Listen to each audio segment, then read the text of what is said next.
Watu wazima mara nyingi wanasema jizoeshe sana kumwomba Mungu, kwa maana sometimes unaweza ukaingia kwenye vita na watu ambao hujui umewakosea nini. Kwa mfano kukaa sehemu nzuri kama hii, kujipenda mwenyewe, kukaa sehemu nzuri ambayo inavutia kama hii, bado watu wanaweza kukuchukia. Umeona? Njoo ukae kwenye hii nyumba.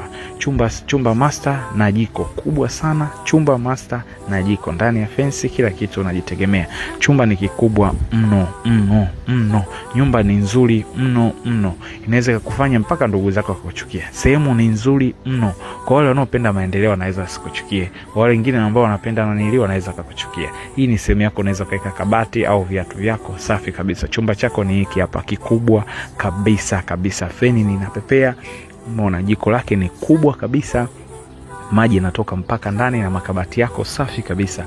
Nyumba ni nzuri, haina mfano, haiwezi kuelezeka. Yaani hata ukielezea hauwezi kupata maana halisi ya uzuri wa hii nyumba. Umeona, choo chake ni hiki hapa cha kukaa safi kabisa. Maji yanatoka mpaka ndani, kila kitu kwa shilingi 200,000 tu kwa mwezi. Karibu sana Mtanzania.